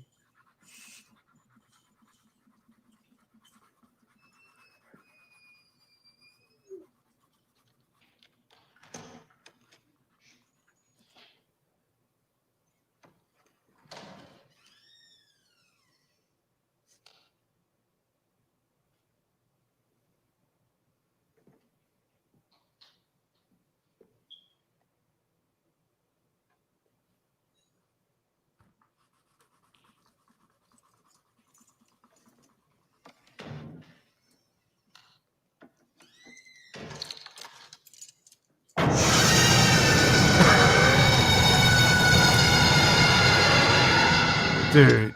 Yeah. Hell yeah. One of my favorite scenes. Because Drew was looking at this scene and he was just like, dude, why did you send this to me? Like nothing's happening.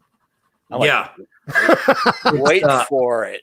It psychs you out. You relax, and it's too quiet, and everybody seems, and then just out of the blue. That's the one thing. That's the one thing horror has in common with comedy. Timing. Absolutely. Yeah, that's very true. That's very good true. Surprises. Good Absolutely. Well, actually, I would say that all visual media requires timing. Even comic books require timing. Timing and the feel of timing and knowing your medium is essential if you want to have a good product. That's for sure. Yeah, I mean, different genres will require you to use it differently or to more effect than other things. But yeah, definitely timing definitely happens when I'm writing different panels out and stuff. When it comes to landing jokes, like it can be all the difference. Yeah. And that's also when you need to like trust your artist. And if they're going to tell you like, yeah, dude, like this ain't going to work, or this is going to work better that way, to listen to them because they understand this stuff a little bit better than we writers do. Exorcist 3 was kind of panned from what I remember. It was panned, and if you watch it to this day, it's actually a really solid film. Which one? For the most part, Exorcist 3. Oh yeah, dude. This came out. It was largely ignored. It's written and directed by William Peter Blatty himself, based on his novel Legion, and it's an absolutely fantastic horror film. Very, very cerebral. I think people who were going for The Exorcist, I think they were disappointed because they were expecting The Exorcist. I think it's grossly underrated. It has, in more recent years, gotten the attention that it deserves. It is also famous for being Jeffrey Dahmer's favorite movie. You know, there's another movie that was kind of a sequel to The Exorcist called The Sexorcist. And, it has some pretty badass effects in it. Actually, they have a thing called horror porn now. Yeah, they do. And if you Google it, it's like highly produced horror porn. They got like Hellraiser and shit like that. Like it's craziness, dude. Wow, dude. Did you see the porno satire, the porno version they did of the Batman TV series? No, they had all the costumes, they had all the sets, they had the car. What are you doing masturbating to that, Brian? I don't masturbate to that stuff. I masturbate porn from the 80s and the 90s. I'm sorry, guys. I like the big hair. I like a little bush. I like too. I like it too. I like the triangle of lust, man. Not me. I like it. I like it where it's going to swallow you. It's got tentacles. They come out. Don't throw the like baby out with the Medusa from bathwater. Marvel Comics. Like Medusa from Marvel Comics. Oh yeah, I never thought about that. Yeah, because you can go there. Oh, dude, that's a good question. You think that's why Black Bolt dates her? Married her is because she's got some shit going on down there where it's not just a hair on her head that moves like that. You never know. You never know. Oh, and Nail is possessed. Yes, cocaine. Yes, Demons 2. Hey, girl. Hey, wait. This is so 80s. This is just the perfect movie to take your girlfriend to at the drive-in in the 80s, man. I love it. Yep. And people forget that the horror movies are the original date movies. Hell yeah, they are. It's okay, baby. I got you. Come here. That's right. Protect me from the scary stuff. I'm gonna protect you with my penis. Just come over. You can hold my sword if it makes you feel better. That was the whole point. You take a girl to the movies. The next thing you know, she's like grabbing you and holding on to you, and well, that's what they say. They say you take women out on a date that like fires off the adrenaline, the more like primal parts of our brain, like roller coasters, horror movies, and before you know it. You know what else works real well? A romance movie that has lots of nudity. Let me just tell you, like if you ever seen was it Love and Drugs? Is that what it's called? The one with Preston. I know the best thing. 9.5 weeks. I know a lot of chicks. Yeah, 9.5 weeks. That is also another one. But what was it? Love and Drugs was the one that had Jake Gyllenhaal and Anne Hathaway. And Anne Hathaway went fully nude in it. Other drugs. Love and Other Drugs. Yeah, that's it. Right. Love and Other Drugs. Yeah. The best thing I found to get that was a great date movies. movie. Like every girl I took to see that movie in the theater wanted to put out afterwards. Done deal. The best thing I found never leaves. Yes, Preston. Out at a movie is roofies. Roofies self. Oh no! You mean milk duds? Preston, don't fuck around, man. That's right to the chase. I slept through the whole movie. I know, right? Oh. It was a shitty movie. Hello. Hello. That doesn't help. Oh, and one of the things that's great about this movie, it has the same cast. I love the logos. Like the logos are awesome. Dude. Oh, that's great. Soundtrack to this one, the original score is by Simon Boswell, but it also has songs by The Cult. At that point, when they were the greatest band in the world. Yeah. And also Fields of the Nephilim, greatest Gothic rock band of all time. Which one? Fields of the Nephilim. Fields of the Nephilim. I never heard of that one. Oh, they're the Check best. that out. Greatest gothic rock band of all time, in my opinion. What'd you think of that band, Lord?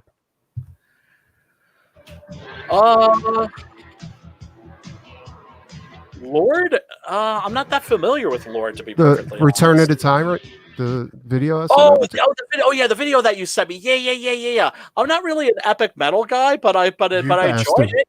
I enjoyed it. Yeah, like Nightwish, bands like that. I think that was their only good song, to be quite honest. Gotcha. Yeah, Demons 2, pretty much a retread of the first movie, but a ton of fun, amazing imagery, and then of course there is the baby demon. That is really, really cool. The little demon that grows little wings that's like chasing after the pregnant woman. I remember my brother. That's awesome, dude. My brother, that sick bastard. He's like, get the baby. Yeah, and it's all because this bitch had a bad day on her birthday. It's kind of neat to think about these Demons movies and how much they must have taken their cue from George Romero, though. A lot, without a doubt. Yeah. Like, because other possession movies are like a little girl tied to a bed, and this is just like freaking free-for-all gore, like over the top. It's not subtle at all. These Screw are your religious imagery. These tearing are your arms off. Yep, these are party movies. Yeah, George Romero like redefined horror when he put out twice. Yeah. And Dawn of the Dead is in many respects. Let's face it, at least when I watch it with my friends, Dawn of the Dead is a party movie. And Dawn of the Dead was a colossal hit in Italy. Partly because, not only do the Italians love horror, but it was produced by Dario Argento, the same fellow who produced the Demons movies. What happened was Argento actually moved Romero to Rome for a year with his family and said, like, you write the screenplay, we make a movie, we make a Dawn of the Dead. And of course, Romero, the deal was Romero got to release his cut in America, and then Argento got to release his cut in Europe. And that's why there's 3 different cuts of the movie. There's the American theatrical cut, there's the European theatrical cut, and then there's the Cannes Film Festival version. I love that scene. That looks awesome, dude. Oh, it's awesome. I love so it. Rad. Look at that color, Blu-ray. the lighting color. Yes. Yeah, dude. Yes. And the Italians not giving a fuck about reality. I love them. You're just in a fucking nightmare. Yeah. Americans, they cannot wrap their heads around these movies for the most part. And I think that's a terrible, terrible, terrible shame. Because y'all are missing out.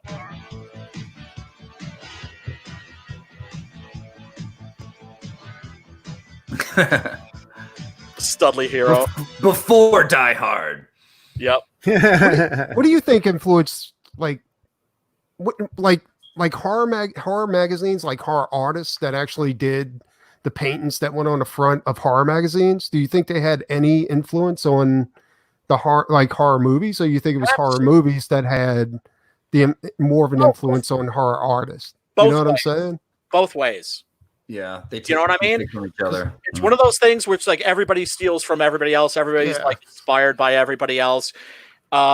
You see that with genres, right? Like the Western was created in America, right? And then the samurai movies were being made in Japan. And then, those were kind of like Westerns. They followed the same structure. Then the Italians were basically imitating the American Westerns until they saw the samurai movies. And then they were like, oh, we should do something more like that. And so then they created their own version of the Western. And it's like rock and roll, man. It's like that was invented here in the United States by people like Little Richard. And the ball got bounced to England, and then they did their thing with it. And then they bounced it back. There's kids in, that's why one of the SJW terms that really drives me crazy, pisses me off to no end, is cultural appropriation. Cultural appropriation? What the fuck are you talking about, man? There's just one culture. That's world culture, Well, you fucking Nazi. I'm preaching. Dude. Hello. Hello. Ciao. Ciao bello. Ciao bello. Real quick, Dario Argento story. A friend of mine was driving him around. Like, that was his job. He was working with a convention. I think this was for Fantastic Fest. I could do that. No, very nicely done, Mr. Von Klaus. Yeah. By the way, that's that girl. That is, if I'm not mistaken, that is Asia Argento. Oh yeah, Asia Argento. Asia Argento. Yeah, I only recently found out. Yeah, it's pronounced Asia, but it's Italian. Yeah. Yeah, there's a friend of mine, right? This is a guy I knew like in the goth scene in the 90s. And so he was working with a horror convention, and his job was to basically chauffeur Dario Argento around. And Argento was like, asked him one day, "Are you single?"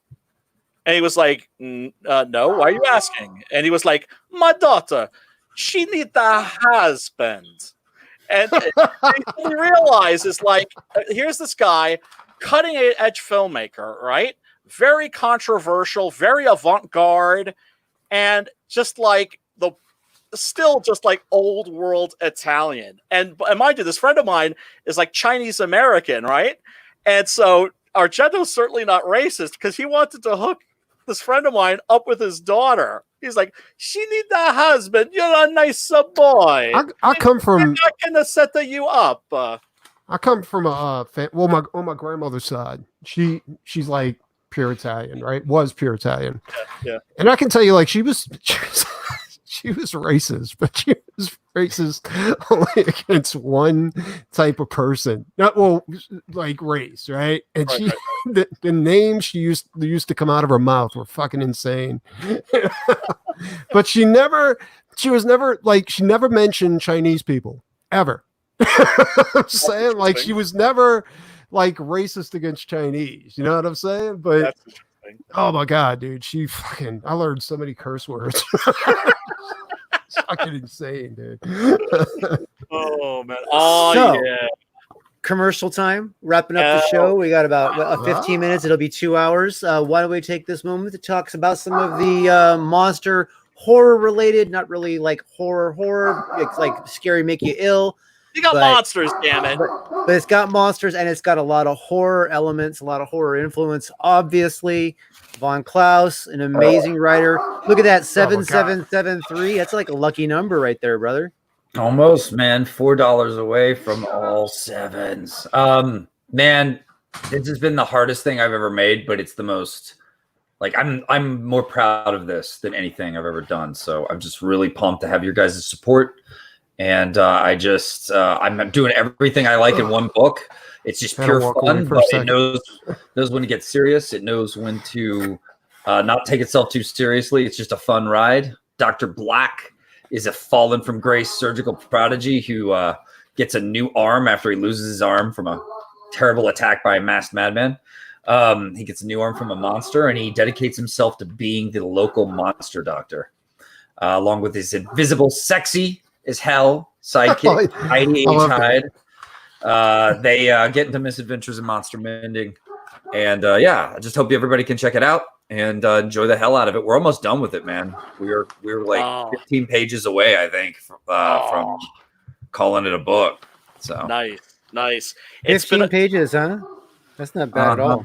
It has been a long wait, but worthwhile. Like I always say, CG people, I not to speak for everybody, but I think the vast majority of us, we'd rather have it awesome than fast. And brother, this has got awesome coming off it in heat waves. Yeah, thanks, buddy. I appreciate that. I've been working on this for so long. I'm just glad it came out so damn polished. I mean, there was an edition of this with a different artist I was working on and just putting up for free on the net years ago. And I was like, are you gonna screw me a little bit? No, here's what happened. We got to the last Well, it was 75-page book. We got to the last like 10 to 5 pages, and he said, I need the money up front for these last pages. Oh, no. And I was like, oh, what's going on? And I made a mistake. I was like, sure, buddy, here you go. Maybe he needs help. Maybe he needs it. And he turned in like these unfinished scribbles for the last pages. And he was like, what? Looks fine to me. And I was like, what is wrong with you, dude? Why are you being a jerk? You know, like, you know what? Because he got paid. That's why. I'm telling you, I've never screwed anybody over. But like I tell everybody, don't pay me up front. Because shit comes up, and I'd rather not be put in that position. You know, and I would never like ruin my name over $1,000 or $2,000 or anything like that, because it's not worth it. You know? Yeah. That guy didn't care. He was like, go ahead. You want to go to war? We go to war. And I'm like, I don't want to go to war with anybody, dude. We go to war. Turn in these 5 pages, you fucking maniac. And then he and this like trans person, like with the straight up like purple hair and crossed eyes, this like in like 5 o'clock shadow, and like this purple like bob haircut. And he looked worse than the trans dude from Silence of the Lambs. Like they both attacked me on Facebook, and they were like, how dare you? He's the best. Like, and I was just like, this is so the best. I was just like, I'm out. Like, I'm just not going to make this book. I'm just not going to make this book. And I'm glad that happened. I'm really glad that cross-eyed tranny stepped in to like save the day, like the hero they are. You need to have a stream where you just tell his story. Dude, there's a comic in that. I was in ashes, guys. I was in ashes. I was screwed. Like, I was like, I don't want to release this book. My passion's been ripped out by this asshole. Like, and some weird tranny. And who's in a mirror right now dancing and shit, making out with hair and shit. And I was just like, fuck me. And so I was like, I gotta start over, man. I gotta get Marco on this. And Marco was like, see, I will do this. He's from Italy. Marco's like my Italian connection, man. So like, and I love Italians. I studied art in Italy. I love Italian filmmakers, you know. So like, boom, Marco and I became an amazing combination. And this is the book you guys see before you. That's the story of how we got here. 2 words for you: ash can. Are you serious? Yeah, but then you'd have to get I'm the not credit. like bad juju around that book for me. Like, it's bad. It's like, it's weird. In that case, you know, well, that's the reason why Liefeld never released his first version of Youngblood. Like, hey, man, you'd be amazed at how many novelists, how many first novels they wrote. You know, shit. I mean, like with Six Gun, I had like what 3 first campaigns. Yeah, I mean, I'm not embarrassed of it, really. Like, here's what's kind of cool about that original one. Here's the neat thing: if you give a damn about me and how I do my process or whatever, like, I would have to go in and fix his art all the time, and he let me. It was with his permission, of course. He was like, "Sure, man. Yeah, you make my art better. You make it better." And so I was working really hard, putting longer hours into pages than he was, for sure. Jesus, and I was putting all these, and I was developing. Now, while what I was doing was like, you know, me smashing my head against a keyboard, he should just be turning in finished product. Absolutely. Like, I'm like putting all these stickers and like adding all this kind of like awesome detail to the world to make it cooler. So in a way, I'm like training myself for my next book. Like, I'm establishing this well-polished Monster MD aesthetic. And so once I got to working with Marco, I knew how everything was going to be. It was like the first book was an awesome sketch that is someone brushing their teeth. I don't know what's going on. And so I'm working. I'm sorry. Oh, that's cool, man. Actually, no, I like that sound now. That's cool. Like, the artists are working, guys. That's cool. So, yeah. So anyway, yeah, it was like getting you a one pass. You had like a first pass to warm up, and then that helped make this book that much better, if that makes sense. So absolutely. No, that's what me and Brian are doing, actually. Like, I'm releasing the first version of Non-Devils because I got a bunch of stock and I just want to get it out of here. But we're reworking the whole thing from the ground up, you know, except for the characters. We're keeping a lot of characters. Keep it as a matter of fact. You are an awesome artist, dude. Like, I really look up to your stuff, man. If I ever got to write something for you to draw, I'd be a happy comic book maker, dude. Well, then you write, and we'll do it. All right, dude. I'll hit you up. I will hit you up because you know what I mean. I look at artists. The offer's right. still open to be part of that crossover that we're doing. Really? Yeah, dude. I mean, we're not finished with it. I'm just the Doc Salem's just the launch. You know, like I'll be honest. Like you guys intimidate me a little bit. Like you because like you and fucking Brian, say his name. What is it? Fucking Ninja Sasquatch or something like that. Shinobi Sasquatch. Oh, Shinobi Sasquatch. Yeah, because you guys like fucking killed the fucking Indiegogo game. You know what I'm saying? Like I'm piddling around at $8,000. You guys are like, but that's Don't because worry. brother. That's because you haven't fulfilled. People haven't gotten their Rockabilly road trips oh, they're yet. getting it. At Once the end of people this get month, it, everything's going to the to the post office. I know. That's but true. once those are in people's hands, I don't want to get myself. I don't want you guys to get me wrong. I'm not complaining. No, that's not what I'm saying. No, that's not how you're coming off, brother. That's not how you're coming off. I'm just saying, once people know that you fulfilled on your previous campaign, you're going to see your numbers for Doc Salem soar through the roof. Oh yeah. I mean, it's cool. Yeah, but... And I'm intimidated as fuck to be working with you with Simon. It's like fuck. You better be. Seriously, man. I feel like that. I feel like you guys are like the hot chicks at the party who are like give me the hairy eyeball, and I'm like, I'll give you the hairy eyeball. What the fuck are you talking about? Dude, I have never gotten that hairy eyeball as far as I know. Give you the one-eyed snake, and then we got.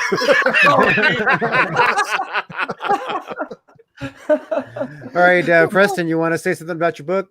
Yeah, it's in demand. Back it. Hell yeah! I don't know what else to say. I mean, it's good. There's a lot of plot points in it. I put a lot of work into getting the plot done. Like I'm terrible at doing introductions and depictions. That's why I cut a video that did it all for me. If you want to play the video, that's. I was cool. gonna say, I love I especially love the music. It's great. It's very metal. It's very metal. Yeah. I'm not for Nine Devils, that's the Did I not get the sound? What's that? Wait, you know what? I'm not playing the right one. That's why. Hold on. Damn that, the wrong window shit.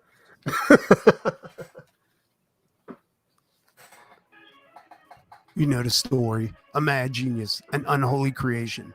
The world, of course, remembers the monster, not the man.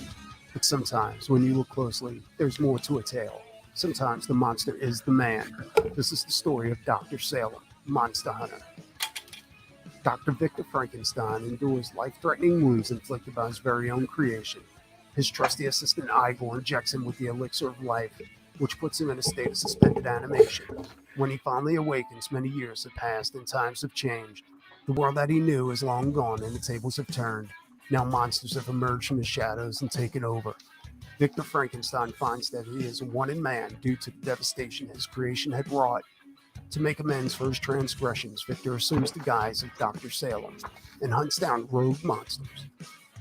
This new and exciting series, created by artist and writer Preston Acevedo, is a 52-page graphic novel that combines Lovecraftian horror with Mary Shelley's Frankenstein to give you a fresh new look into the world of classic monsters. So join the Doc Salem army and help Doc Salem bring peace and balance to the world, one monster at a time. Oh, you bastards. Bad ass. Oh my god. Dude. Man. 1 badass. And like by the way, another little preview of Nine Devils. This is one of the characters of Preston's that I'm going to be working with. It's all about the character design. It's all about the character design. Character design. And the couple nights ago, I kind of overdid it with the edibles, and I had an epiphany. I had an epiphany, and I know I still got some things to figure out, but I know where this is going to be going. And I asked Preston what's the tone for this, and he said heavy metal. I'm like, I'm with you, boy. Oh, absolutely. I loved Heavy Metal Magazine. Yeah. Hey, Bud, did you ever check out a book called Vampire Nights?